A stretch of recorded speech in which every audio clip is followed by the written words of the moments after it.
अस्सलाम वालेकुम स्टूडेंट्स, हमारा जो अगला टॉपिक है वो बायोलॉजी फर्स्ट ईयर का है, जिसमें हम बात करेंगे biology and service of Mankind में।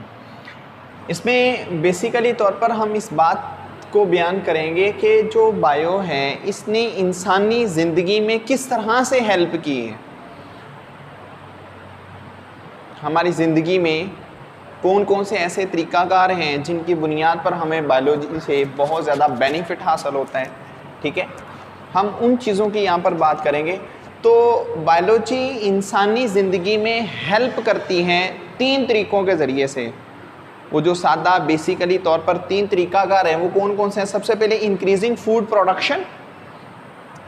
इंक्रीजिंग फूड प्रोडक्शन में इसने किस तरह से हेल्प की है। देखें, हमारी जो आज पॉपुलेशन है ये ओवर पॉपुलेशन के नाम से जानी जा रही है, यानी कि हमारी आबादी जो सी है वो एक लिमिट को क्रॉस करके बहुत ज़्यादा हो चुकी है। हम उसको ओवर पॉपुलेशन कहते हैं। ओवर पॉपुलेशन को मेंटेन करने के लिए जिस चीज़ की ज़रूरत होती है वो फूड है, क्योंकि बढ़ती हुई आबादी के लिए उसे ज़िंदा रखने के लिए जो चीज़ रिक्वायर्ड होती है वो फूड है। नेचुरली तौर पर अब फूड 2 तरीके से पैदा होती हैं, एक नेचुरली, एक आर्टिफिशियली। अब इन 2 मेथड से क्या पैदा हो रही है, खुराक पैदा हो रही है। लेकिन जब ओवर पॉपुलेशन होती है फिर ये जो नेचुरल तरीकाकार होता है ये ज़्यादा सूटेबल नहीं होता। फिर क्या करना पड़ता है, फिर आर्टिफिशियली तरीका ढूंढना पड़ता है। वो आर्टिफिशियली वे कौन दे रहा है, वो बायोलॉजी दे रही है। दूसरी बात, फाइटिंग डिजीज़। जब ओवर पॉपुलेशन होती है, ओवर पॉपुलेशन की वजह से आगे बहुत ज़्यादा मसले भी पैदा होते हैं। बहुत सारे आगे ऐसे स्ट्रक्चर्स पैदा होती हैं जिसकी वजह से इन्वायरमेंट में बहुत ज़्यादा हैज़र्ड्स पैदा होने शुरू हो जाते हैं। अब जब ओवर पॉपुलेशन होती है उसकी वजह से जो मसले पैदा हो रहे हैं, उन मसलों में सबसे बड़ा जो सा है वो डिजीज़ है, बीमारी हैं।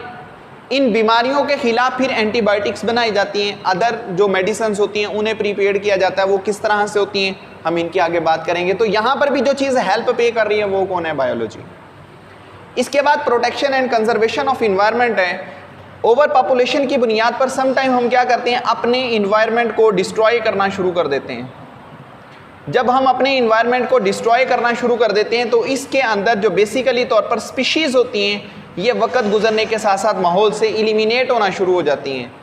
आप उन स्पीशीज़ में बात कर लें प्लांट्स की, आप उन स्पीशीज़ में बात कर लें एनिमल्स की, या जो बेसिकली माइक्रोब्स होते हैं या ऐसा ऐसा इन्वायरमेंट से ख़त्म होना शुरू हो जाते हैं।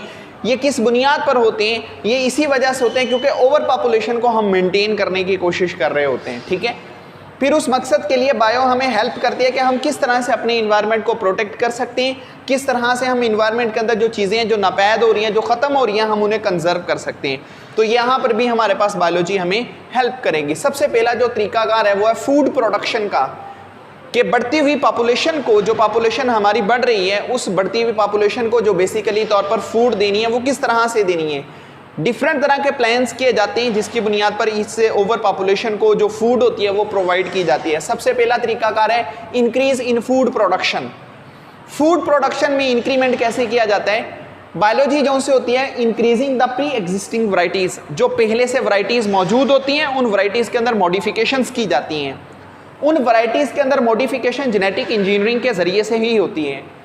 अब जो प्री एग्जिस्टिंग वराइटीज़ होती हैं, चावल है, गन्ना है, कपास है, या और मुख्तलिफ तरह की जो आपके पास क्रॉप्स होती हैं या आपके पास फ्रूट्स हैं, तो उनकी जो प्री एग्जिस्टिंग वराइटीज़ होती हैं जो बहुत कम प्रोडक्शन दे रही होती हैं, हम उन्हें उन वराइटीज़ के अंदर कुछ ऐसी मॉडिफिकेशंस करते हैं जिसकी वजह से हम उन्हें और बढ़ाना शुरू कर देते हैं। Develop the new high yield and disease resisting varieties of the plant and animals.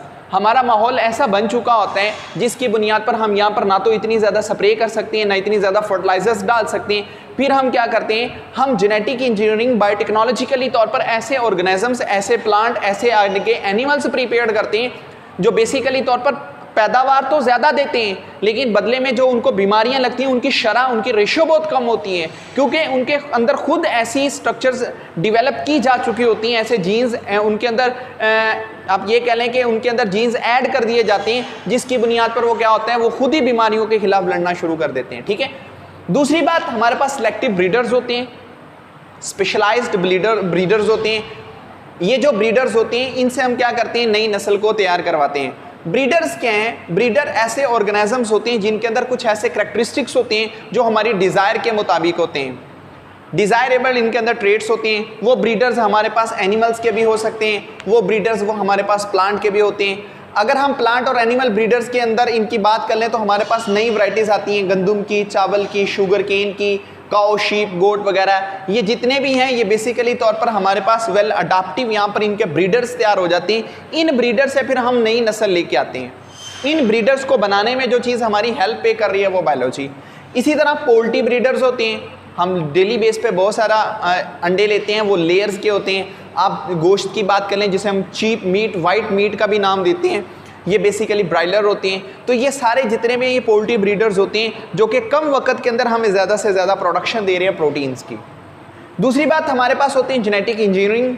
Genetic engineering बायोटेक्नोलॉजिकली तौर पर एक ऐसा तरीकाकार होता है जिसको बायो ने बहुत अच्छे तरीके से इंट्रोड्यूस करवाया हुआ है। इसके अंदर हम क्या करते हैं, नई वैरायटीज़ बनाते हैं ऑर्गेनिजम्स की। वो प्लांट ले लें, वो एनिमल्स लगा लें, उनके अंदर बेसिकली तौर पर हम ऐसी मॉडिफिकेशंस करते हैं कि वो इन्वायरमेंट के अंदर बहुत अच्छा सर्वाइव करते हैं। हम बाद में उन्हें नाम दे देते हैं किसका, ट्रांसजेनिक एनिमल्स का या ट्रांसजेनिक प्लांट का।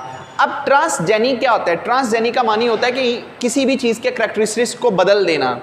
यहाँ पर ट्रांसजेनिक जो प्लांट होते हैं इनके अंदर हम क्या करते हैं, जब ट्रांसजेनिक प्लांट इस्तेमाल किए जाते हैं इनके करैक्टर्स बदल दिए जाते हैं। जब आप बाहर से कोई फॉरेन जीन्स इनके अंदर इंसर्ट करना शुरू कर देते हैं प्लांट्स में या एनिमल्स के, तो उनके जो पहले करैक्टरिस्टिक्स होते हैं वो चेंज होना शुरू हो जाते हैं। जब पहले करैक्टर्स बदलना शुरू कर दें, वो नए करैक्टर्स अडॉप्ट कर लें, हम उस चीज़ को कहते हैं ट्रांसजेनिक। तो बहुत सारी वैरायटीज हम बनाते हैं जानवरों के अंदर, बकरी की बात कर लें, भेड़ की बात कर लें, गाय भैंसों की बात कर लें, ठीक है। इसके बाद घोड़े हैं, तो वो बेसिकली तौर पर उनको हम खुराक के लिए इस्तेमाल तो नहीं करते, लेकिन वो हमारे सिलेक्टिव ब्रीडर्स होते हैं जो कि हम आगे डिफरेंट पर्पज़ के लिए उन्हें यूज़ कर लेते हैं। इसके बाद है यूज पेस्टिसाइड, फंजीसाइड, इंसेक्टिसाइड। ये ऐसे केमिकल्स होते हैं जिन केमिकल्स का हम इस्तेमाल इस मकसद के लिए करते हैं ताकि हमारे इन्वायरमेंट के अंदर जितने भी ये माइक्रोब्स होते हैं या इंसेक्ट्स हैं जो बेसिकली तौर पर वे बिहेव करते हैं एज अ पैरासाइट्स, तो हमारी फसलों को या कीड़े मकोड़े जो बाकी हैं वो हमारे ऑर्गेनिजम्स को नुकसान देते हैं, हम उनसे बच सकें। अब यहाँ पर ये जो केमिकल्स होते हैं, एक तो ये कि चले ठीक है कि इनका इस्तेमाल करते हैं तो इसकी बुनियाद पर क्या होता है, हमारे माहौल के अंदर से बहुत सारे ऐसे इंसेक्ट्स वगैरह चले जाते हैं जो प्लांट के ऊपर पैरासिटिकली तौर पर बिहेव कर रहे होते हैं, उन्हें नुकसान देते हैं, हमारी फसल उसकी पैदावार कम हो जाती है, लेकिन बदले में इनका नुकसान भी होता है। जब हम ये केमिकल माहौल के अंदर मतलब जब फसलों को स्प्रे करते हैं तो इनका बहुत सारा पार्टिकल्स, बहुत सारे हिस्से जो उनसे होता है वो या तो ज़मीन के अंदर सीप कर जाता है या फिर इन्वायरमेंट के अंदर जो हमारी एटमोसफियर होती है, जो हवा होती है, उसके साथ मिक्स हो जाता है। तो फिर क्या किया जाता है, उस चीज़ को कम करने के लिए बायोलॉजिकली तौर पर एक मेथड अडॉप्ट किया जाता है जिसे हम कहते हैं बायोलॉजिकल कंट्रोल। ये एक ऐसा तरीकाकार होता है जिसके अंदर लिविंग ऑर्गेनिजम्स का इस्तेमाल करके हम मुख्तलिफ तरह के प्लांट के इंसेक्ट्स जो उनसे होते हैं जो बेसिकली प्लांट को नुकसान दे रहे होते हैं, हम उनसे छुटकारा हासिल करते हैं। जैसा कि एक एग्जाम्पल है एफर्ट। एफर्ट बेसिकली तौर पर एक पैरासाइट है प्लांट का, वल्नेट्री लिखा हुआ है। तो एफर्ट को ख़त्म करने के लिए वैस्प, एक भेड़ होती है, एक मक्खी होती है, वो इस एफर्ट को खाना शुरू कर देती है, या तो वो एफर्ट को खाते हैं या एफर्ट के अंदर अपने अंडे दे देती है, जिसकी बुनियाद पर एफर्ट जोन्स होते हैं वो इरिटेशन से ही मर जाते हैं। इसके बाद अगला टॉपिक इंटीग्रेटेड डिजीज मैनेजमेंट है। ये एक ऐसा अदारा होता है जो बेसिकली तौर पर हमें बता रहा होता है कि माहौल के अंदर कौन कौन सी बीमारियां और इनके लिए कौन कौन सी मौसर मेडिसिन या कौन सा ऐसा टाइम होता है जिस पे जाके हम किसी भी फसल को काश्त कर सकते हैं, या अगर फसल के ऊपर कोई कीड़े मकोड़े आ चुके हैं तो कौन सा केमिकल यूज़ करके हम उन्हें ख़त्म कर सकते हैं, वो हमें बताता है इंटीग्रेटेड डिजीज मैनेजमेंट, जिसमें हमने लिखा है कि effective control of the disastrous disease.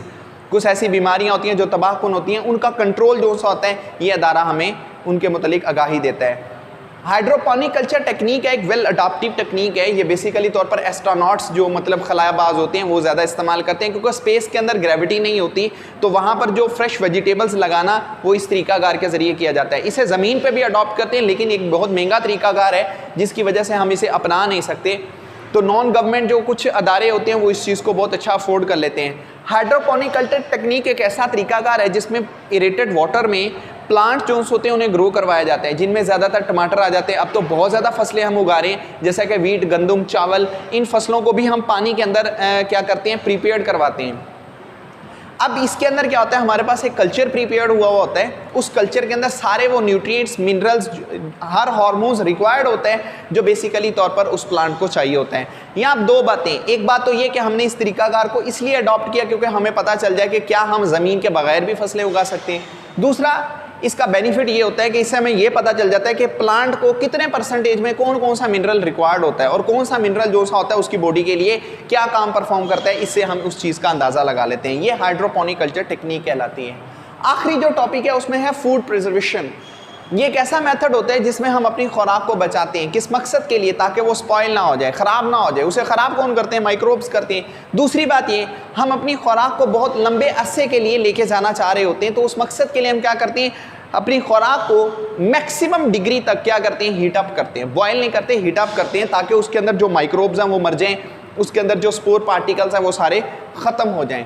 ठीक है, ये तरीकाकार जो फूड प्रिजर्वेशन में है उसमें हम एक तरीकाकार करते हैं जिसमें क्या होता है, पास्चराइजेशन है। दूध या दूध की तरह की जितनी भी प्रोडक्ट्स होती हैं उनको एक मैक्सिमम टेम्परेचर तक गर्म किया जाता है, जिससे क्या होते हैं, उनके अंदर माइक्रोब्स या उन्होंने जो आगे स्पोर्स पैदा किए होते हैं वो ख़त्म हो जाते हैं। ठीक है, अदर टेक्निक्स का भी यूज़ किया जाता है, लेकिन सबसे ज़्यादा यूज़ जो होता है वो पास्चराइजेशन का किया जाता है।